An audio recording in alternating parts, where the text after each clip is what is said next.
बुधवार गणेश भगवान जी की व्रत कथा। बुधवार के दिन गणेश जी का पूजन करने का विधान है। कहा जाता है कि इनका पूजा और कथा को श्रवण करने से भक्तों की सभी दुख कष्ट दूर हो जाते हैं, जीवन में सुख समृद्धि आती है, व्यक्ति में सहनशीलता का विकास होता है, संकट रोग और दरिद्रता से मुक्ति मिलती है, आर्थिक समस्याओं से छुटकारा मिलता है। और इसके साथ ही भक्तों, कथा को अगर श्रद्धा भाव से श्रवण किया जाए तो उनको जल्द ही कर्ज से भी छुटकारा मिल जाता है। तो आइए हम श्रवण करते हैं सभी मनोकामनाओं को पूर्ण करने वाली गणेश भगवान जी की व्रत कथा। आप सभी भक्तों की मंगल कामना को करते हुए इस कथा का श्रवण करते हैं। गणेश भगवान जी, रिद्धि सिद्धि माता आप सभी भक्तों की, हमारी सभी की मनोकामना को पूर्ण करे। प्रेम से बोलिए गणेश भगवान जी की जय। एक गांव में माँ बेटी रहती थी। एक दिन वह अपनी माँ से कहने लगी कि गांव के सब लोग गणेश मेला देखने जा रहे हैं, मैं भी मेला देखने जाऊंगी। माँ ने कहा कि वहाँ बहुत भीड़ होगी, कहीं गिर जाओगी तो चोट लगेगी। लड़की ने माँ की बात न सुनी और मेला देखने चल पड़ी। माँ ने जाने से पहले बेटी को 2 लड्डू दिए और 1 घंटी में पानी दिया। माँ ने कहा कि 1 लड्डू तो गणेश जी को खिला देना और थोड़ा पानी पिला देना, दूसरा लड्डू तुम खा लेना और बचा पानी भी पी लेना। लड़की मेले में चली गई।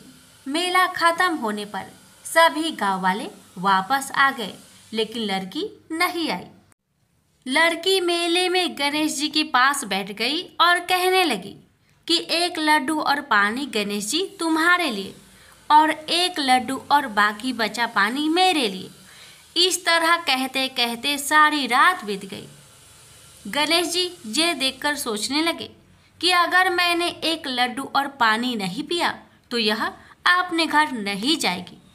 यह सोचकर गणेश जी एक लड़के के भेष में आए और उससे 1 लड्डू लेकर खा लिया और साथ ही थोड़ा पानी भी पी लिया। फिर वह कहने लगे कि मांगो, तुम क्या मांगती हो। लड़की मन में सोचने लगी कि क्या मांगू, अन्न मांगू या धन मांगू या अपने लिए अच्छा वर मांगू या खेत मांगू या महल मांगू। वह मन में सोच रही थी तो गणेश जी उसकी मन की बात को जान गए। वह लड़की से बोले कि तुम अपने घर जाओ और तुमने जो भी अपने मन में सोचा है वह सब तुम्हें मिलेगा। लड़की घर पहुंची तो माँ ने पूछा कि इतनी देर कैसे हो गई। बेटी ने कहा कि आपने जैसा कहा था मैंने वैसा ही किया है। और देखते ही देखते जो भी लड़की ने सोचा था वह सब कुछ हो गया। प्रेम से बोलिए गणेश भगवान की जय। एक समय की बात है कि साहूकार अपने पत्नी को लाने के लिए अपने ससुराल गया। कुछ दिन रहने के बाद उसने अपनी पत्नी के साथ अपने घर आने की सोची। दुर्भाग्य से उस दिन बुधवार का दिन था। लड़की के परिवार वालों ने कहा कि आज बुधवार का दिन है, जो कि किसी कार्य हेतु शुभ नहीं माना जाता है, इसलिए आज तुम मत जाओ। किंतु साहूकार ने किसी की एक ना मानी और पत्नी समेत अपने ससुराल से घर को प्रस्थान किया। रास्ते में साहूकार की पत्नी को प्यास लगी। उसने साहूकारनी से कहा, तुम बैलगाड़ी में ही बैठो, मैं पानी लेकर आता हूँ। जब वो पानी लेकर आया तो उसने देखा कि उसका शक्ल का एक आदमी उसके पत्नी के साथ बैठा है। तब उसने जाकर उस पुरुष से पूछा, तुम कौन हो। तब उसने कहा, मैं साहूकार हूँ। और फिर दोनों के बीच में झगड़ा शुरू हो गया और वहां लोग और कुछ सिपाही आ गए, जिन्होंने उस स्त्री से पूछा, तुम्हारा पति कौन है। तब वो इसका उत्तर न दे सकी और साहूकार अपने मन में कहने लगा कि ये प्रभु कैसा लीला है आपका। तब आकाशवाणी हुई, अरे मूर्ख, आज बुधवार का दिन था, तभी तूने आज ही गमन किया, ये सब भगवान बुद्ध देव के प्रकोप से हो रहा है।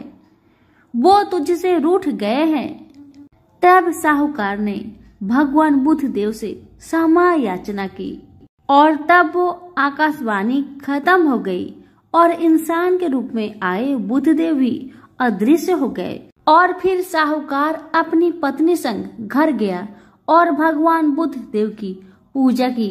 जो भी इस व्रत कथा को सुनता है उसको बुधवार की यात्रा करने का पाप नहीं लगता है। प्रेम से बोलिए बुद्ध देव की जय हो। प्रेम से बोलिए गणेश जी महाराज की जय। एक समय की बात है, एक भाई बहन रहते थे। बहन का नियम था कि वह अपने भाई का चेहरा देखे ही खाना खाती थी। हर रोज वह सुबह उठती थी और जल्दी जल्दी सारा काम करके अपने भाई का मुंह देखने के लिए उसके घर जाती थी। एक दिन रास्ते में एक पीपल के नीचे गणेश जी की मूर्ति रखी थी। उसने भगवान के सामने हाथ जोड़कर कहा कि मेरे जैसा अमर सुहाग और मेरे जैसा अमर पिहर सबको दीजिए। यह कहकर वह आगे बढ़ जाती है। जंगल के झाड़ियों के कांटे उसके पैरों में चुभा करते जाते थे। एक दिन भाई के घर बहन पहुंची और भाई का मुख देखकर बैठ गई तो भाभी ने पूछा, पैरों में क्या हो गया है? यह सुनकर उसने भाभी को जवाब दिया कि रास्ते में जंगल के झाड़ियों के गिरे हुए कांटे पाँव में चुभ गए हैं। जब वह वापस अपने घर आ जाए तब भाभी ने अपने पति से कहा कि रास्ते को साफ करवा दो, आपकी बहन के पाँव में बहुत सारे कांटे चुभ गए हैं। भाई ने तब कुल्हाड़ी लेकर सारी झाड़ियों को काटकर रास्ता साफ कर दिया, जिससे गणेश जी का स्थान भी वहां से हट गया। यह देखकर भगवान गुस्सा हो गए और उसके भाई के प्राण हर लिए।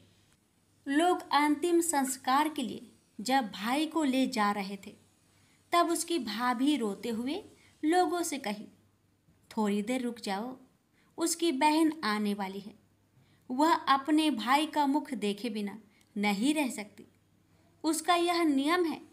तब लोगों ने कहा, आज तो देख लेगी पर कल कैसे देखेगी? रोज दिन की तरह बहन अपने भाई का मुंह देखने के लिए जंगल में निकली।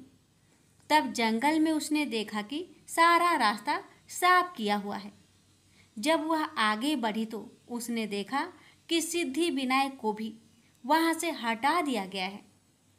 तब उसने जाने से पहले गणेश जी को एक अच्छे स्थान पर रखकर उन्हें स्थान दिया और हाथ जोड़कर बोली, भगवान मेरे जैसा अमर सुहाग और मेरे जैसा अमर पिहर सबको देना। और फिर बोलकर आगे निकल गई। भगवान तब सोचने लगे, अगर इसकी नहीं सुनी तो हमें कौन मानेगा, हमें कौन पूजेगा? तब सिद्धि विनायक ने उसे आवाज दी, बेटी इस खेजड़ी की 7 पत्तियां लेकर जा और उसे कच्चे दूध में घोलकर भाई के ऊपर छींटा मार देना, वह उठकर बैठ जाएगा। यह सुनकर जब बहन पीछे मुड़ी तो वहां कोई नहीं था। फिर वह यह सोचने लगी कि ठीक है, जैसा सुना वैसा कर लेती हूँ। फिर वह 7 खेजड़ी की पत्तियां लेकर अपने भाई के घर पहुंची। उसने देखा वहां कई लोग बैठे हुए हैं। भाभी बैठी रो रही है और भाई की लाश रखी है। तब उसने उस 7 पत्तियों को बताए हुए नियम के तहत भाई के ऊपर इस्तेमाल किया। तब भाई उठकर बैठ गया। भाई बोला बहन से, बोला मुझे बहुत ही गहरी नींद आ गई थी। तब बहन बोली, यह नींद किसी दुश्मन को भी ना आए, और उसने सारी बात अपने भाई को बता दी। तो मान्यता के अनुसार ये है गणेश जी की चमत्कारी कथा। प्रेम से बोलिए गणेश भगवान जी की जय हो। पौराणिक कथा के अनुसार एक समय की बात है कि भगवान विष्णु का विवाह माता लक्ष्मी जी के साथ निश्चित हुआ। विवाह की सभी तैयारी होने लगी। सभी देवी देवताओं को निमंत्रण भेजे गए, लेकिन भूलवश गणेश जी को निमंत्रण देना रह गया था। इधर भगवान विष्णु की बारात जाने का समय आ चुका था। सभी देवता अपनी पत्नियों के साथ विवाह समारोह में शामिल होने को आए, परंतु सभी देवी देवताओं ने देखा कि गणेश जी कहीं दिखाई नहीं दे रहे हैं। तब उन सभी ने आपस में चर्चा की, क्या गणेश जी को नहीं न्योता दिया गया या गणेश जी ही नहीं आए हैं। सभी को इस बात पर बहुत आश्चर्य हुआ। इस बात पर उन सभी ने विष्णु भगवान से ही इसका कारण पूछा। विष्णु भगवान से पूछने पर उन्होंने कहा कि हमने गणेश जी के पिता भोलेनाथ, महादेव और माता पार्वती को न्योता भेजा था। यदि गणेश जी अपने पिता के साथ आना चाहते तो आ जाते, अलग से उन्हें न्योता देने की कोई आवश्यकता भी नहीं थी। दूसरी बात यह है, उनको खाने में 1.25 मन मूंग, 1.25 मन चावल, 1.25 मन घी और 1.25 मन लड्डू का भोजन चाहिए। यदि गणेश जी नहीं आएंगे तो कोई बात नहीं, दूसरे के घर जाकर इतना सारा खाना पीना अच्छा भी नहीं लगता। इतना वार्ता कर ही रहे थे कि किसी एक ने सुझाव दिया, यदि गणेश जी आते तो उनको द्वारपाल बनाकर बैठा सकते थे कि आप घर की याद रखना, आप तो चूहे पर बैठकर धीरे धीरे चलोगे तो बारात में बहुत पीछे रह जाओगे। यह सुझाव सबको पसंद आ गया, तो फिर विष्णु भगवान ने भी अपनी सहमति दे दी। तब गणेश जी को निमंत्रण देकर आमंत्रित किया और उनको समझा बुझाकर घर की रखवाली करने को बैठा दिया गया। बारात चल दी। तब नारद जी ने देखा कि गणेश जी तो दरवाजे पर ही बैठे हुए हैं, तो वे गणेश जी के पास गए और रुकने का कारण पूछा। गणेश जी कहने लगे कि विष्णु भगवान ने मेरा बहुत अपमान किया है। नारद जी ने कहा कि आप अपनी मूषक सेना आगे भेज दो तो वह रास्ता खोद देगी, जिससे उनके वाहन धरती में धंस जाएंगे। तब आपको सम्मान पूर्वक बुलाना पड़ेगा। अब तो गणेश जी ने अपनी मूषक सेना को आदेश दिया, जाओ, और सेना ने जमीन पोली कर दी। जब बारात वहां से निकली तो रथों के पहिए धरती में धंसने लगी। आग कोशिश की परंतु पहिए नहीं निकले। सभी ने अपने अपने उपाय किए परंतु पहिए तो नहीं निकले, बल्कि जगह जगह से टूटने लगे। किसी को समझ में नहीं आ रहा था कि अब क्या किया जाए। तब तो नारद जी ने आकर कहा, आप लोगों ने गणेश जी का अपमान किया, जिस कारण यह विघ्न आ रहे हैं। यदि उन्हें मनाकर लाया जाए तो आपका कार्य सिद्ध हो सकता है और यह संकट टल सकता है। शंकर भगवान ने अपने दूत नंदी को भेजा और वे गणेश जी को लेकर आए। गणेश जी का आदर सम्मान के साथ पूजन किया गया। फिर रथ के पहिए निकलने लगे और यह संकट टल गया। अब रथ के पहिए निकल तो गए परंतु वे टूट फूट गए थे, तो उन्हें सुधारे कौन। पास के खेत में एक खाती काम कर रहा था, उसे बुलाया गया।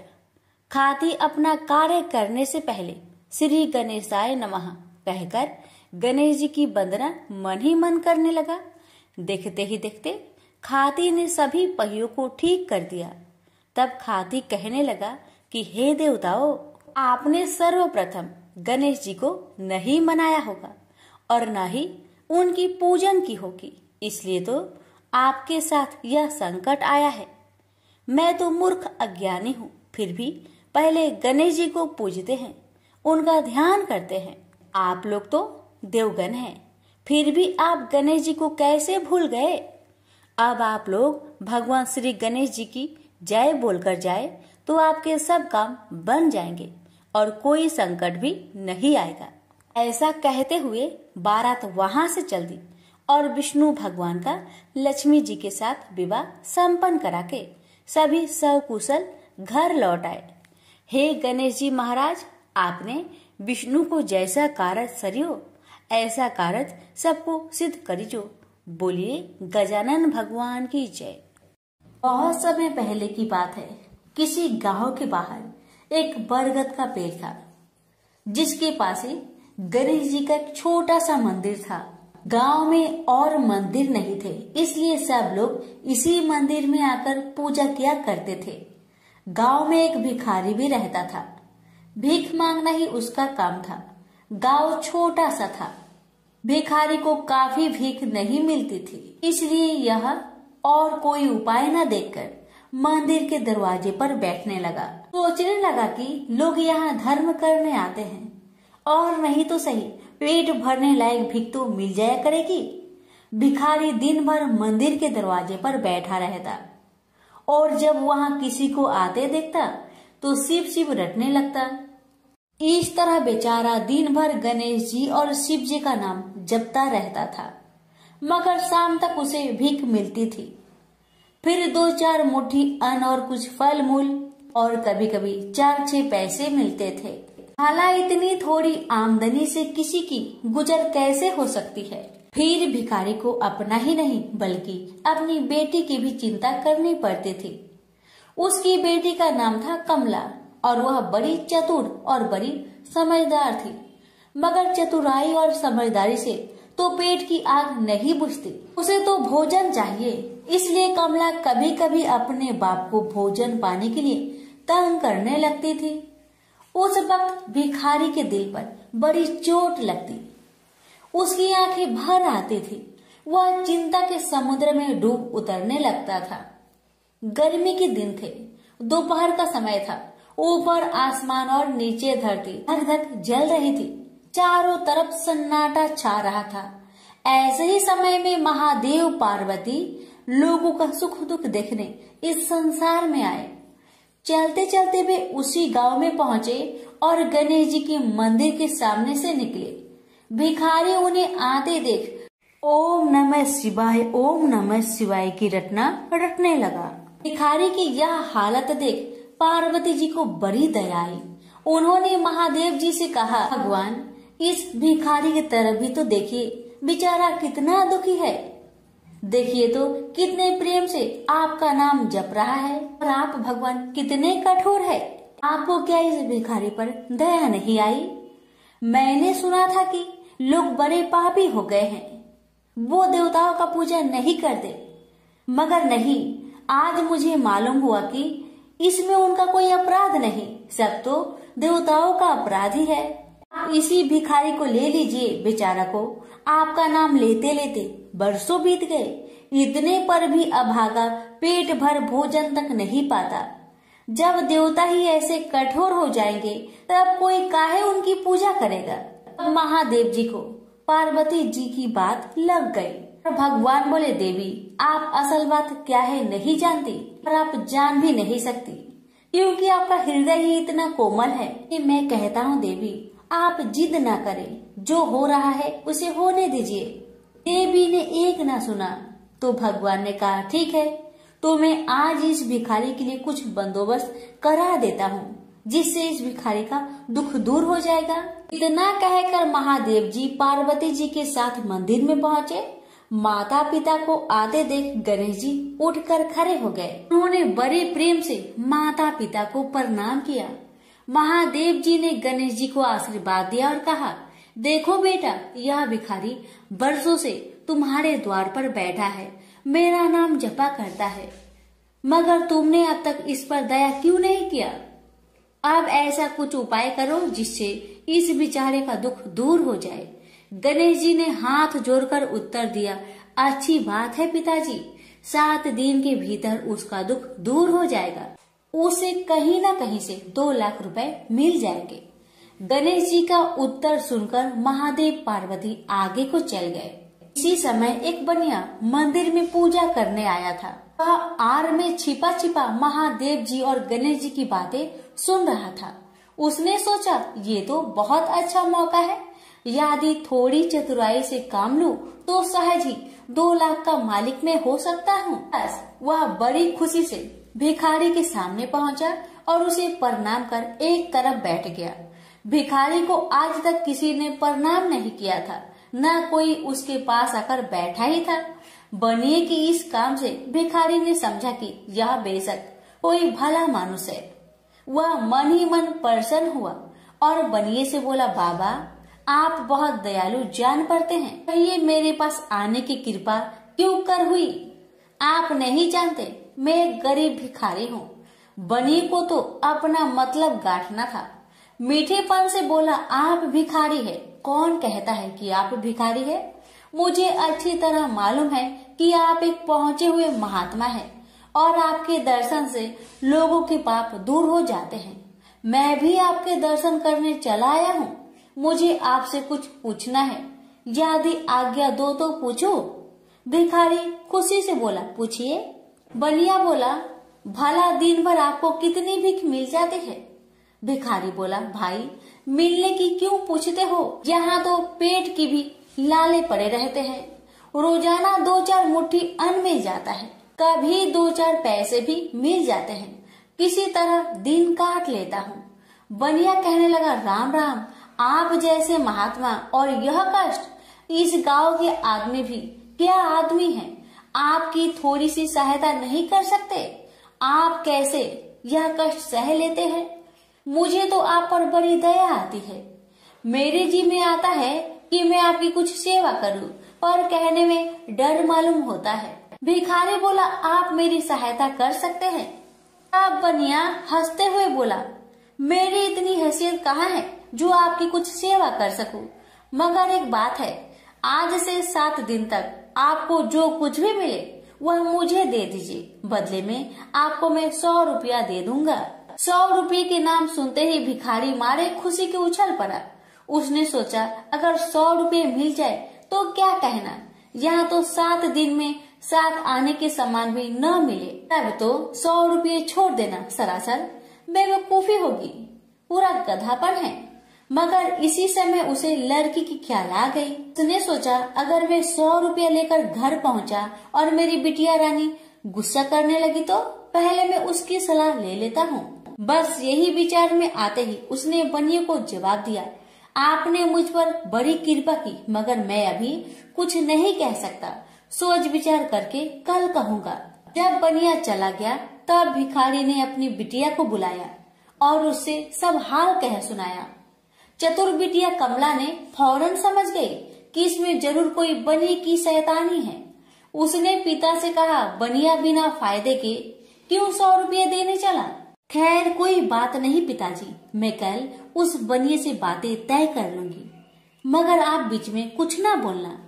उधर बनिए का बुरा हाल था। रात भर उसके पेट में चूहे उछलते रहे। बड़ी मुश्किल से सवेरा हुआ। बनिए की जान में जान आई। वह हाथ मुंह धोते ही भिखारी के पास आ पहुंचा और छुटते ही बोला, क्या विचार किया आपने? कमला भी बनिए से निपटने को तैयार बैठी थी। बनिए की बात सुनते ही उसने जवाब दिया, सेठ जी, हम लोगों ने विचार किया, भला 100 रुपये में क्या होता है? इतना सस्ता सौदा होना मुश्किल है, माफ कीजिए। कमला का उत्तर सुनते ही बनिए पर मानो बिजली गिर पड़ी। पर लाख रुपए के लालच छोड़ना भी कठिन था। वह 200 रुपए देने को राजी हो गया। अब तो कमला का संदेह और भी पक्की हो गया। वह समझ गई कि बनिया जरूर किसी भारी लाभ के लिए ही इतने रुपए देना चाहता है।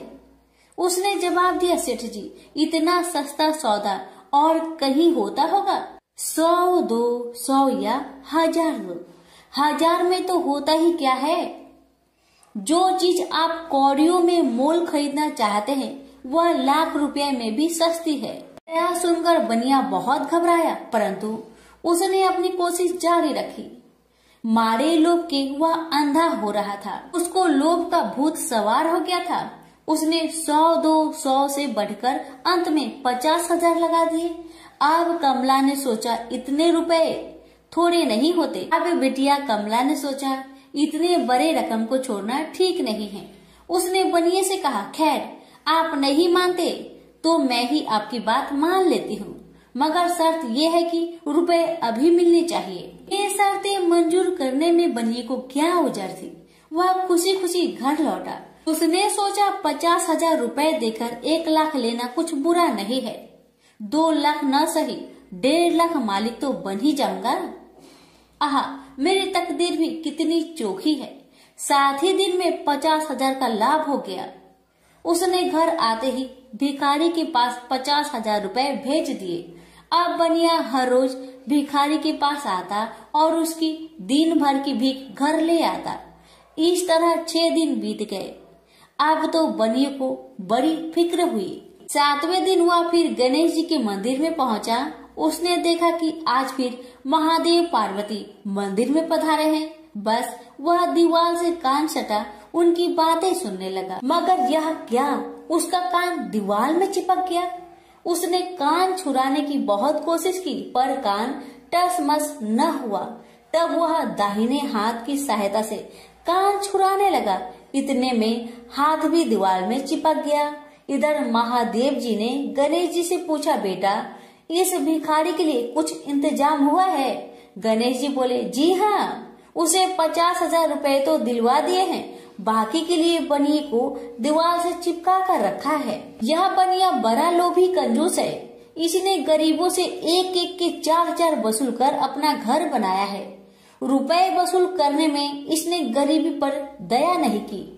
उनके बच्चे भूखे मरते रहे, पर इसने 4 रुपए वसूल करके भी संतोष नहीं किया।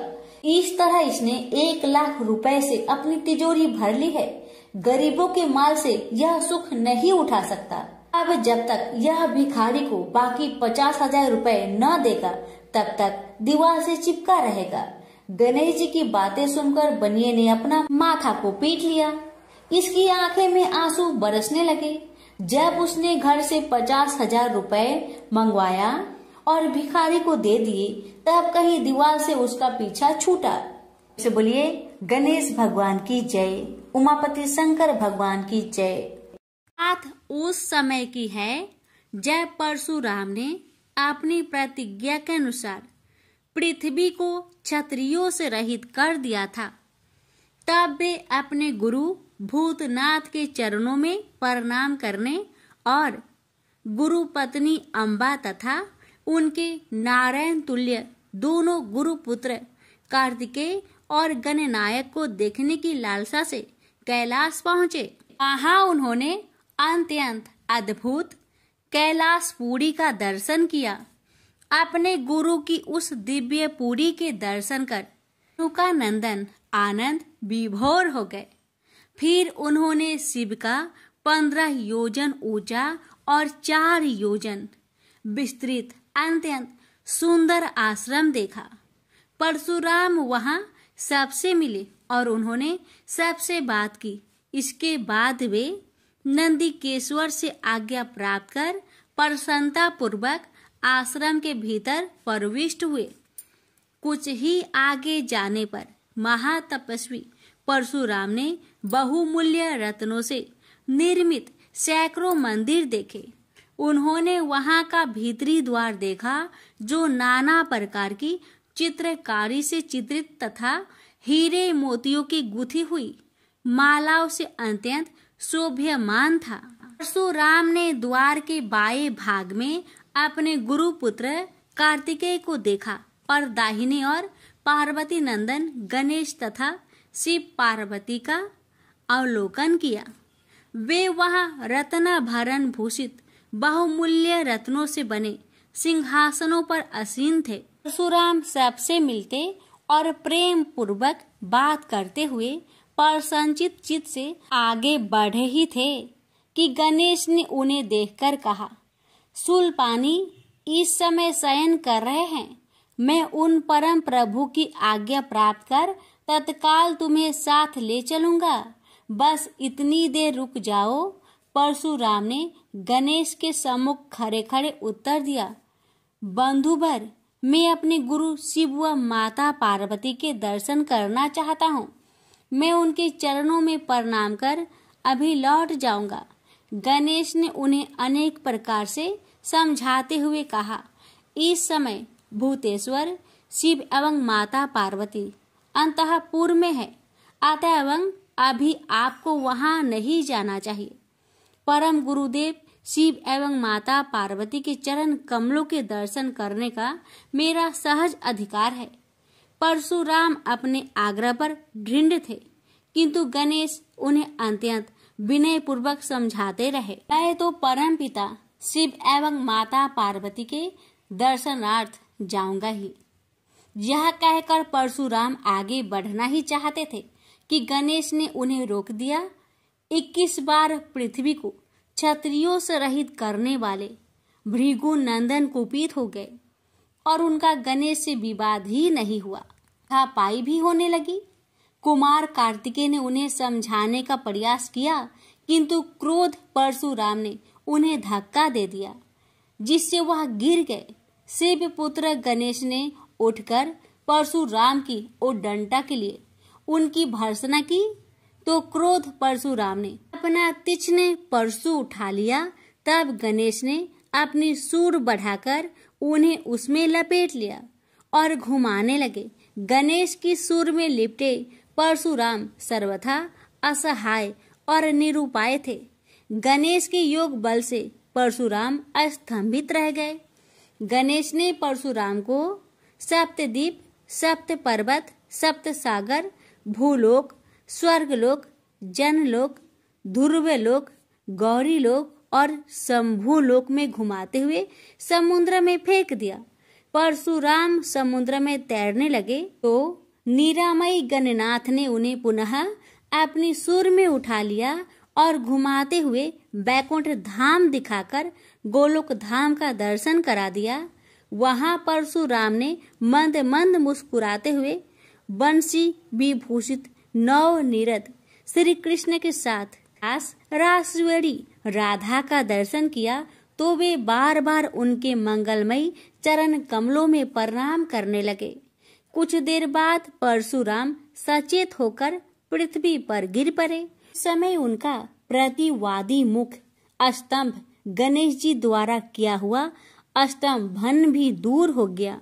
तब उन्होंने अपने अभीष्ट देवता श्री कृष्ण के जगत गुरु शिव द्वारा प्रदत्त परम दुर्लभ स्रोत एवं कवच का स्मरण किया और संपूर्ण शक्ति से सूर्य की प्रभा के तुल्य तीक्ष्णतम अपने परशु से गौरी नंदन पर प्रहार कर दिया। गणेश ने अपने परम पूज्य पिता के अमोघ अस्त्र का सम्मान करने के लिए उसे अपने बाएं दांत से पकड़ लिया। शिव शक्ति के प्रभाव से वह तेजस्वी परशु गणेश के बाएं दांत को समूल काट कर पुनः रेणु का पुत्र परशुराम के हाथ में लौट आया। गणेश का दांत टूटते ही भयानक गर्जना हुई और रक्त का फवारा फूट पड़ा। मुंह से निकलकर रक्त से सना दांत भूतल पर गिर पड़ा। उस समय धरित्री कांप उठी। यह दृश्य कार्तिकेय, क्षेत्रपाल आदि पार्षद तथा शून्य में देवगण अत्यंत भयभीत होकर हाय हाय करने लगे। कैलाशवासी डर से मूर्छित हो गए। निंद्रापति सुधात्मा शिव की निंद्रा भंग हुई। बेटा यह क्या हुआ? दौड़ी हुई पार्वती आई तो उन्होंने अपने पुत्र गणेश के टूटे दांत तथा रक्त से सने हुए मुंह को देखा और देखा कि उनके हृदय खंड गणेश क्रोध शून्य परम शांत लज्जा से सिर झुकाए खड़े हैं। अत्यंत व्याकुल होकर उन्होंने स्कंद से पूछा, क्या बात है? यह कैसे हुआ? स्कंद द्वारा संपूर्ण वृत्तांत सुनकर पार्वती अत्यंत क्रोध हुई और अपने प्रिय पुत्र गणेश जी को सीने से लगाकर रोती हुई शिव से बोली, मेरे पुत्र गणेश और आपके शिष्य परशुराम में किसका दोष है? आप ही निर्णय करें। फिर माता पार्वती ने अपने सम्मुख परशुराम को शिव के प्रमोदक द्वारा चरण कमलों की निर्भयता पूर्वक सेवा करते हुए देखकर कहा, हे महाभाग राम, तुम योगियों के गुरु देवाधिदेव महादेव के शिष्य हो। तुम शुद्ध मन वाले हो। तुम्हारी अशुद्धता का कारण मेरी समझ में नहीं आ रहा। तुमने करुणामय गुरु से अमोघ परशु प्राप्त कर पहले तो उसकी क्षत्रिय जाति पर परीक्षा की और अब गुरु पुत्र पर परीक्षा की है। श्रुति गुरु दक्षिणा देने का निर्देश करती है और तुमने अत्यंत निर्दयता पूर्वक गुरु पुत्र का समूल एक दांत ही नष्ट कर दिया। अब इसका सिर भी काट डालो। चरमता कामोग परशु प्राप्त कर ले तो क्षुद्र श्रृंगाल भी वनराज को मार सकता है। इतना कहकर क्रोध से भगवती पार्वती परशुराम को मारने के लिए प्रस्तुत हो गई। भयवश परशुराम ने मन ही मन करुणा सागर गुरु को प्रणाम कर अपने इष्ट देव गोलोकनाथ श्री कृष्ण का स्मरण किया। तभी पार्वती ने अपने सम्मुख एक बौने ब्राह्मण बालक को देखा। उस पर तेजस्वी ब्राह्मण बालक को देखकर आतुरता से भगवान शंकर ने भक्ति पूर्वक मस्तक झुकाकर प्रणाम किया। उसके बाद माता पार्वती ने भी उसे प्रणाम किया। परम तेजस्वी ब्राह्मण बालक ने शिव एवं पार्वती को शुभ आशीर्वाद प्रदान किया। यह दृश्य देखकर कैलाशवासी बालक बालिकाएं भयभीत एवं चकित हो गए। फिर भगवान शंकर ने उनका पूजन किया। वे वामन भगवान रत्न सिंहासन पर विराजमान थे। उनका उत्कृष्ट तेज सर्वत्र फैल रहा था। भगवान शंकर ने मधुर शब्दों में कहा, आज मेरा परम सौभाग्य है जो आपने कृपा पूर्वक मेरे यहाँ पधार कर मुझे सेवा का अवसर प्रदान किया है। सुतोष शिव की मधुर वाणी से प्रसन्न होकर ब्राह्मण बाल रूपी स्वयं श्री हरि ने गंभीर स्वर में कहा, आप लोग की वर्तमान स्थिति जानकर मैं श्वेत द्वीप से आ रहा हूँ। मेरे भक्तों का कभी अमंगल नहीं होता। मेरा सहस्त्रसार उनके रक्षार्थ प्रतिक्षण प्रस्तुत रहता है, किंतु गुरु के रुष्ट होने पर मैं विवश हो जाता हूँ। गुरु की अवहेलना बलवती होती है। विद्या और मंत्र प्रदान करने वाला गुरु अभिष्ट देव से 100 गुना श्रेष्ठ है। गुरु से बढ़कर कोई देवता नहीं है, पार्वती से बढ़कर कोई पतिव्रता नहीं है तथा गणेश से उत्तम कोई जितेंद्रिय नहीं है। भृगु नंदन ने गुरु पत्नी एवं गुरु पुत्र की अवहेलना कर दी है। उसी का मार्जन करने के लिए मैं यहाँ उपस्थित हुआ हूँ। श्री हरि ने भगवान शंकर के बाद भगवती पार्वती से कहा, तुम जग जननी हो। तुम्हारे लिए गणेश, कार्तिकेय और परशुराम भी पुत्र तुल्य है। इन परशुराम ने स्नेह के प्रति शिव और तुम्हारे मन में भेद नहीं है। आता एवं जो उचित समझो करो। देव बड़ा प्रबल होता है। बालकों का यह विवाद तो देव दोष से ही घटित हुआ है। तुम्हारे इस प्रिय पुत्र का एक दंत नाम वेदों में प्रसिद्ध है। फिर श्री हरि ने परशुराम से कहा, राम, तुमने क्रोधवश शिवा पुत्र गणेश का दांत तोड़कर अनुचित किया है। इस कारण तुम निश्चय ही अपराधी हो। ये सर्वशक्ति स्वरूपा पार्वती प्रकृति से परे और निर्गुण है। श्री कृष्ण भी इन्हीं की शक्ति से शक्तिशाली हुए हैं। ये समस्त देवताओं की जननी है। तुम इनकी स्तुति कर इन्हें संतुष्ट करो। इतना कहकर श्री हरि बैकुंठ के लिए प्रस्थान कर गए। परशुराम ने भी स्नान कर शुद्ध वस्त्र धारण कर लिए। वह हाथ जोड़कर गुरुदेव के चरणों में प्रणाम कर सिर झुकाए जगजननी गौरी का स्तवन करने लगे। भक्तवर परशुराम के संपूर्ण अंग पुलकित थे और उनके नेत्र से अश्रु प्रवाहित हो रहे थे। इस प्रकार करुण प्रार्थना करते हुए अंत में परशुराम ने कहा, जगजननी रक्षा करो, रक्षा करो, मेरे अपराध को क्षमा कर दो। भला कहीं बच्चे के अपराध करने से माता कुपित होती है। यह कहकर परशुराम ने माता पार्वती के चरणों में प्रणाम कर अत्यंत दुखी होकर रोने लगे। परशुराम की करुण प्रार्थना से करुणामयी पार्वती का हृदय द्रवित हो गया। उन्होंने प्रीति पूर्वक परशुराम को अभय दान देते हुए कहा, बेटा अब शांत हो जाओ। आशुतोष के अनुग्रह से तुम्हारी सर्वत्र विजय हो। सर्वतरात्मा श्री हरि तुम पर सदा प्रसन्न रहे। गुरुदेव शिव में तुम्हारी भक्ति सुदृढ़ रहे। तुम अमर हो जाओ। इसी प्रकार दयामयी पार्वती ने परशुराम को आशीर्वाद दिया और वे अपने अंतपुर में चली गई।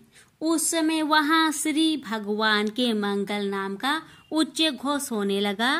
फिर परशुराम ने एक दंत गणेश का स्तवन किया और गंधे, पुष्प, धूप, दीप एवं तुलसी रहित नैवेद्य आदि से लंबोदर की विधि पूर्वक पूजा की।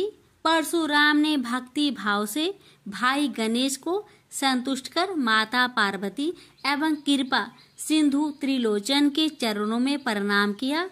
फिर उन्होंने गुरु की आज्ञा प्राप्त कर प्रसन्नता पूर्वक वहां से प्रस्थान किए। प्रेम से बोलिए गौरी पुत्र गणेश भगवान की जय। हर हर महादेव। माता पार्वती की जय।